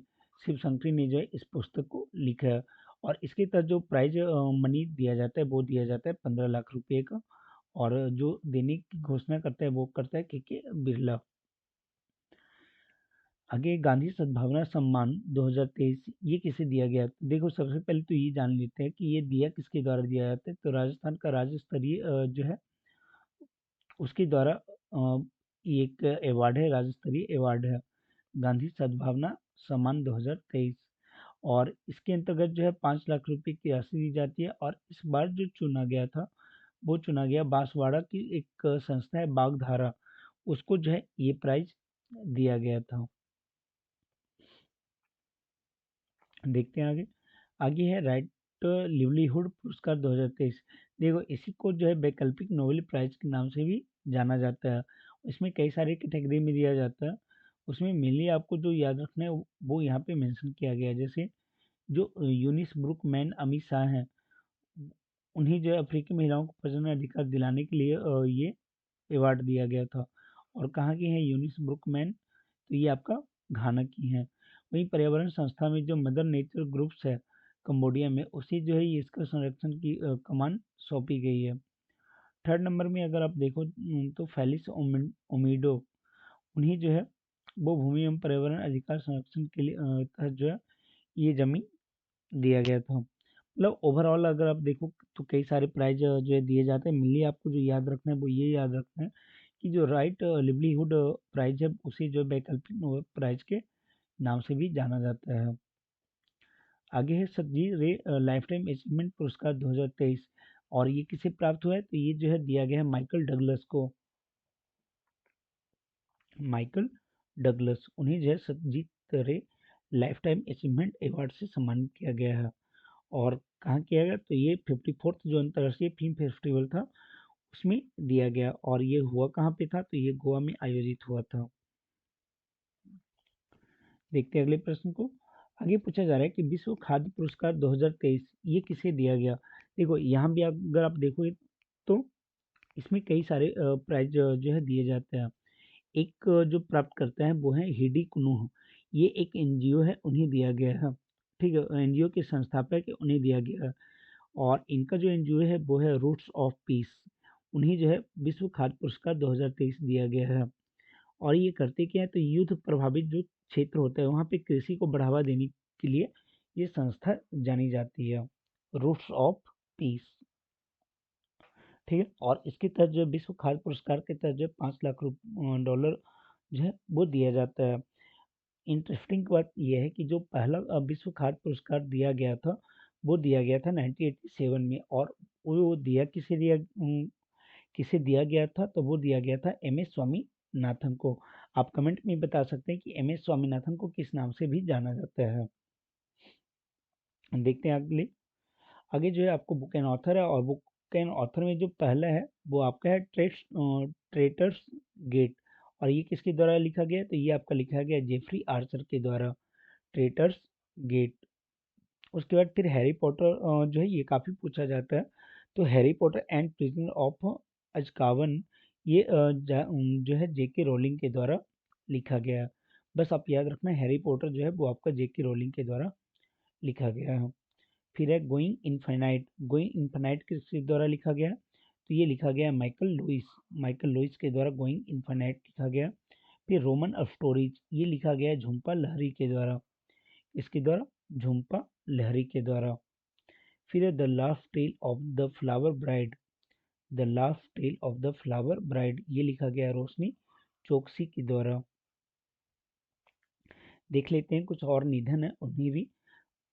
देखो निधन से जो आपको प्रश्न पूछा जाता है उस उनके बारे में पूछा जाता है जिन जो कि कुछ विशेष कार्य किए हों। जैसे आप ये देख लो, मार्टी अह- अहती सारी। ठीक है, मार्टी अहती सारी ये क्या है? ये फिनलैंड के पूर्व राष्ट्रपति हैं। लेकिन उनसे भी बड़ी बात यह है कि इन्हें नोबेल शांति पुरस्कार 2008 से सम्मानित किया गया था। ठीक है, तो ये चीज़ भी यहाँ पे आपको ध्यान रखना है कि नोबेल शांति प्राइज से जो है इन्हें सम्मानित किया गया था। आगे आप ध्यान दोगे तो मनोहर सिंह गिल को जो है उनका निधन हो गया। और वो क्या थे? तो भारत के पूर्व मुख्य चुनाव आयुक्त थे। और इन्हें 2000 ईस्वी में जो है पद्म विभूषण से सम्मानित किया गया था। फिर देखते हैं बिशन सिंह बेदी ये क्या थे? तो भारतीय क्रिकेटर थे, स्पिन गेंदबाज थे। इन्हें पद्मश्री दिया गया था और CK Naidu lifetime achievement पुरस्कार दिया गया। कियांग ये जो है चीन के पूर्व प्रधानमंत्री थे। ली केqiang क्या थे? चीन के पूर्व प्रधानमंत्री, और ये जो है मार्च 2023 तक इनका जो है टेन्योर था, 2013 से मार्च 2023 तक। फिर दो नाम आपको और मिलेगा, एक है बॉबी चार्ल्टन, ये इंग्लैंड के महान फुटबॉलर थे, और दूसरा है जॉर्जियो नेपोलिटानो, और ये जो इटली के पूर्व राष्ट्रपति थे। तो ये दो चीज जो है यहाँ पे दिया गया। मेन आपको इसमें याद रखना है, एक मार्टी अहितिसारी को, जिन्हें जो नोबेल शांति पुरस्कार दिया गया था, फिनलैंड के पूर्व राष्ट्रपति। फिर मनोहर सिंह गिल, ये पूर्व मुख्य चुनाव आयुक्त थे, और इन्हें पद्म विभूषण भी दिया गया था, इसलिए अभी ये इंपॉर्टेंट हो जाते हैं। बिशन सिंह बेदी ये क्रिकेटर थे, ठीक है, और ली केqiang जो है चीन के पूर्व प्रधानमंत्री थे। देखते हैं अब विविध के प्रश्न को। विविध में पूछा जा रहा है कि भारत और यूएसए के बीच युद्ध अभ्यास 2023 का आयोजन कहाँ किया गया? अलास्का, उत्तराखंड, राजस्थान या कैलिफोर्निया? तो याद रखिएगा, ये आपका जो है अलास्का में किया गया है, ठीक है। अलास्का में इंडिया और यूएसए के बीच में एक अभ्यास किया गया है, उसका नाम ही है युद्ध अभ्यास, ठीक है, युद्ध अभ्यास उसका नाम है। और ये 2023 में कहाँ हुआ है? तो 2023 में जो सितंबर अक्टूबर महीने में ये आपका अलास्का में किया गया है। अलास्का जो है फोर्ट वेनराइट एक जगह है, वहाँ पे ये किया गया। और भारत की ओर से कौन पार्टिसिपेट किया? तो मराठा लाइट इन्फेंट्री जो रेजिमेंट है उसके द्वारा जो है वो पार्टिसिपेट किया गया था। फिर देखते हैं कि कुछ जो रेलवे स्टेशन है उनके नाम में परिवर्तन किया गया है। जैसे उधमपुर जो रेलवे स्टेशन है उसका नाम अब हो गया शहीद कप्तान तुषार महाजन रेलवे स्टेशन। जो प्रतापगढ़ रेलवे स्टेशन था वो अब हो गया माँ बिल्हा देवी धाम प्रतापगढ़ जंक्शन। और अंतु रेलवे स्टेशन जो है उसका नाम हो गया रेखा देवी धाम अंतु। और विश्वनाथगंज जो है उसका नाम अब हो गया सनी देव धाम विश्वनाथगंज। तो ये जो चार रेलवे स्टेशन है उनमें जो है उनके नाम में चेंज किया गया। तो मेनली आपको जो दो याद रखना है वो याद रखना है, एक तो आपका हो जाएगा उधमपुर रेलवे स्टेशन जो शहीद कप्तान तुषार महाजन है उनके नाम पे चेंज किया गया है। देखते हैं आगे। आगे पूछा जा रहा है कि इजराइल में फंसे भारतीयों को वापस लाने के लिए कौन सा अभियान चलाया गया? ठीक है, तो याद रखिएगा इजराइल में जो भी भारतीय फंसे हुए थे उन्हें निकालने के लिए जो है वो आपका चलाया गया है ऑपरेशन अजय। ऑपरेशन अजय जो है वो इजराइल में से भारतीयों को वापस लाने के लिए चलाया गया था। और बाकी के अगर ऑप्शन की बात करें तो अभी क्या था कि इटली और इटली नहीं, तुर्की और सीरिया में जो है अभी भूकंप आया था, तो वहाँ से जो लोग हैं उनको निकालने के लिए ऑपरेशन दोस्त चलाया गया था, सीरिया और तुर्की में फंसे लोगों को निकालने के लिए, ठीक। और ये निकालने का बाद सिर्फ इंडियन को नहीं, मतलब वहाँ के लोगों को जो है उससे हेल्प करने के लिए ये दिया गया था ताकि वो भूकंप से जो है वहाँ पे कम से कम क्षति हो, ये चीज़ें यहाँ पे की गई थी। फिर ऑपरेशन गंगा यूक्रेन से भारतीयों को वापस लाने के लिए था, और कावेरी जो है ये था सूडान में फंसे भारतीयों को वापस लाने के लिए। आगे पूछा जा रहा है हरिमऊ से शक्ति सेना अभ्यास किन दो देशों के बीच हुआ? देखो ये जो है भारत और मलेशिया के बीच होता है हरिमऊ शक्ति सेना अभ्यास। तो ये याद रखिएगा, हरिमऊ शक्ति सेना अभ्यास जो है किन दो देशों के बीच? तो भारत और मलेशिया। और भारत में ये कहाँ आयोजित किया गया था? तो ये किया गया था आपका मेघालय में। कहाँ? मेघालय का जो उमरोई छावनी है वहाँ पे ये आयोजित किया गया था। आगे है संप्रीति सैन्य अभ्यास भारत और किस देश के बीच आयोजित होता है? तो संप्रीति होता है भारत और बांग्लादेश, इंडिया और बांग्लादेश के बीच जो है वो आपका देखने को मिलता है संप्रीति सैन्य अभ्यास। और ये भी कहाँ हुआ? तो ये भी संप्रीति सैन्य अभ्यास जो है वो आपका मेघालय के अमरोई छावनी में हुआ था, ठीक है। तो ये सारे फैक्ट को यहाँ पे ध्यान रखना है। अब खेल कूद के कुछ प्रश्न है उसे हम लोग तेजी में देख लेते हैं। पहले भारत की महिला क्रिकेट टीम की मुख्य कोच किन्हें नियुक्त किया गया? तो वो नियुक्त किया गया है अमोल मजूमदार को। अमोल मजूमदार क्या हुए? तो भारतीय महिला जो क्रिकेट टीम है उसके मुख्य कोच हुए हैं। फिर 62वीं नेशनल ओपन एथलेटिक्स चैंपियनशिप 2023 ये कहाँ आयोजित होगा? तो ये आपका जो है नई दिल्ली में आयोजित किया जाएगा। कहाँ आयोजित होगा? तो नई दिल्ली, सॉरी, नई दिल्ली नहीं, बल्कि बेंगलुरु में। बेंगलुरु में जो है इसका आयोजन किया जाएगा। 62वीं राष्ट्रीय ओपन एथलेटिक्स चैंपियनशिप 2023 वहाँ पे आयोजित किया गया बेंगलुरु में। और इसमें जो है मतलब जो पुरुष वर्ग था उस टीम का खिताब जो है वो सेना को दिया गया, और महिला की टीम का खिताब जो है वो रेलवे को दिया गया। ओवरऑल जो चैंपियन है वो आपको यहाँ पे रेलवे बनती है। आगे है 44वां राइडर कप 2023 का विजेता कौन है? तो 44वां राइडर कप 2023 का जो विजेता है वो आपको बनना है, वो हो जाएगा option number B, Europe. Europe जो है इस बार का राइडर कप का विजेता हुआ है। वहीं अगर बात करें राइडर कप की, तो ये आपका जो है गोल्फ से रिलेटेड है, गोल्फ टूर्नामेंट है। और ये होता है 2 वर्षीय, मतलब 2 साल में एक बार जो है इसका आयोजन होता है। पिछली बार यूएसए विजेता हुआ था, लेकिन इस बार जो है यूरोप इसका विजेता हुआ है। और यूएसए और यूरोप के बीच में ही ये खेला जाना, मतलब खेले गोल्फ खेला जाता है। आगे लेवर कप है, तो लेवर कप के बारे में अगर बात करें तो ये आपका जो है वो एक टेनिस टूर्नामेंट है। क्या है? टेनिस टूर्नामेंट है। और ये यूरोप और शेष विश्व के बीच में खेला जाता है। और इस बार जो इसका विजेता बना है वो आपका शेष विश्व बना है। आगे देखते हैं। आगे फार्मूला वन रेसों के विश्व चैंपियन 2023 का खिताब किसने जीता है? तो ये आपका जीता है मैक्स एमिलियन वेरस्टैपेन। ये जो है इस बार का चैंपियन हुए हैं। और ये मतलब काफ़ी अच्छा इस बार परफॉर्मेंस किया था, तभी जो है अक्टूबर में ही यह डिफाइन हो गया कि इस बार 2023 का विजेता कौन रहेगा। मतलब 7-8 रेस अभी बाकी थे, और वो 8 रेस बाकी रहने के बावजूद जो है इनका जो है टाइटल है वो कंफर्म हो गया था। Max एमिलियन Verstappen. और ये किस टीम की खिलाड़ी है? तो ये आपको रेडबुल की खिलाड़ी है। किसकी? रेडबुल। रेडबुल टीम की ये खिलाड़ी है। देखो यहाँ से प्रश्न पूछने के चांसेस कम है, लेकिन फिर भी यहाँ पे बता रहा है कि शिकागो मैराथन का जो विजेता है 2023 का, वो कौन बना है? तो वो आपका केनिया का एक खिलाड़ी है, केल्विन किप्टम। वो जो है विजेता बना है। और महिला वर्ग में अगर देखें तो सिफान हसन जो नीदरलैंड की है वो जो है विजेता बनी है। ठीक है।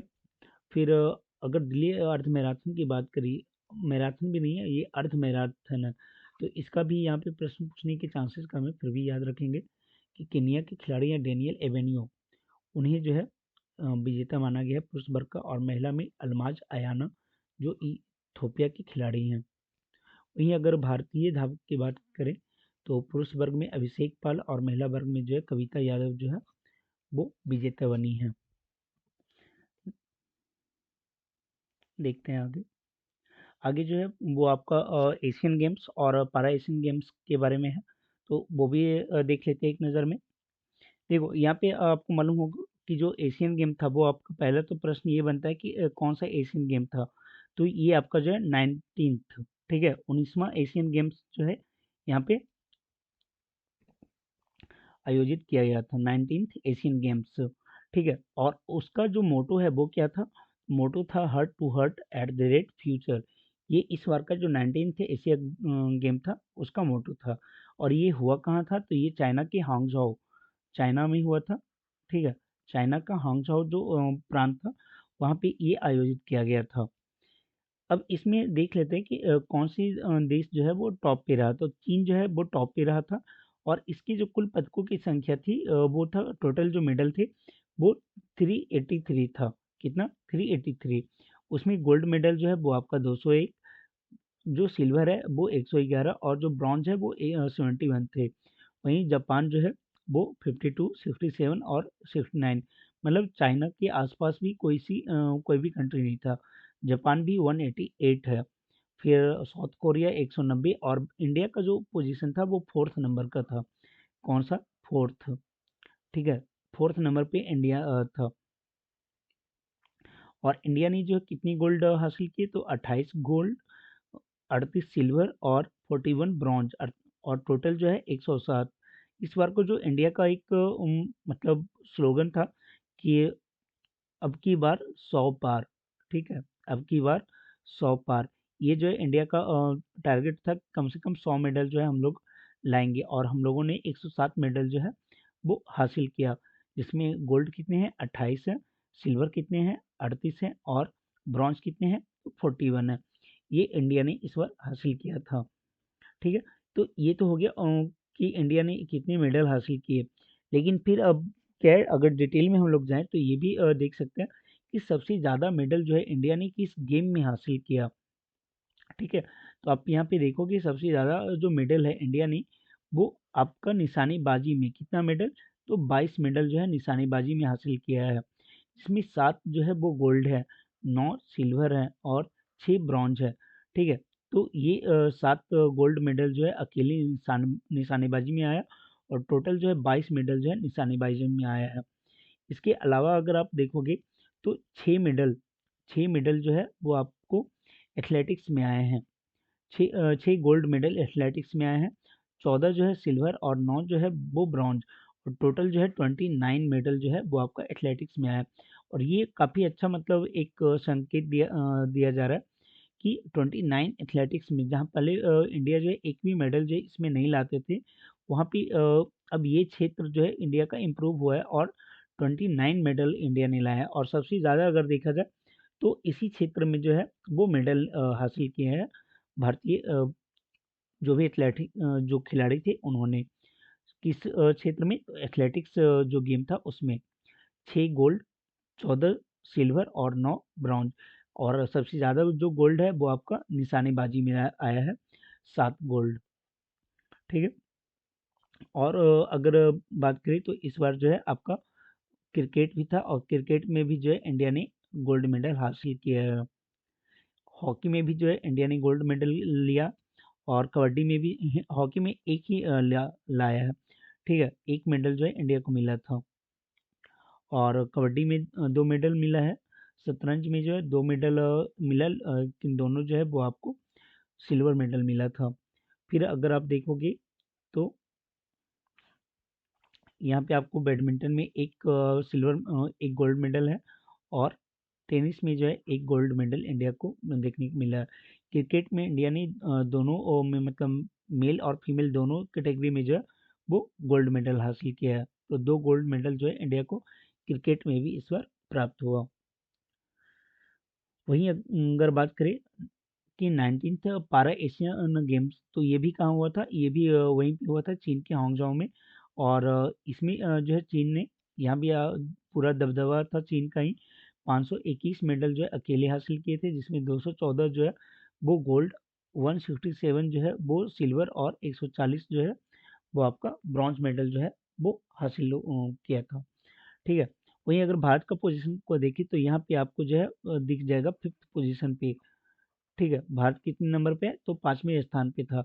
और जो मेडल की संख्या थी वो अगर आप देखोगे तो पैरा एशिया गेम्स में जो मेडल है वो आपका नॉर्मल वाले से ज़्यादा है। ठीक है, वहाँ पे हम लोगों ने 107 हासिल किया था, जबकि यहाँ पे 111 मेडल जो है हम लोगों ने हासिल किया, 29 गोल्ड, 31 सिल्वर, और 51 ब्रॉन्ज।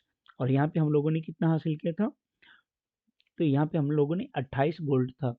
ठीक है, यहाँ पे 28 गोल्ड है, और जबकि पारा एशिया गेम में 29 है। फिर यहाँ पे 38 है, जबकि वहाँ पे आपको 31 देखने को मिलेगा। लेकिन ब्रॉन्ज की जो संख्या है आपको पारा एशियन गेम्स में वो ज़्यादा देखने को मिलेगा, और जो टोटल है वो भी आपको 111 है। तो इस तरीके से जो है ये आपका पारा एशियन गेम्स का भी यहाँ पे इंक्लूड किया गया। हालांकि और डिटेल में जो है इसकी जो प्रश्न है वो पीडीएफ में आपको जो है इंक्लूड कर दिया जाएगा। कुछ प्रश्नों को जो है वो यहाँ पे इंक्लूड नहीं किया है, तो वो वहाँ पे आपको पीडीएफ में इंक्लूड कर देंगे। इसके अलावा एक टॉपिक जो है आपका यहाँ पे इंक्लूड नहीं किया गया है, वो नोबेल प्राइज।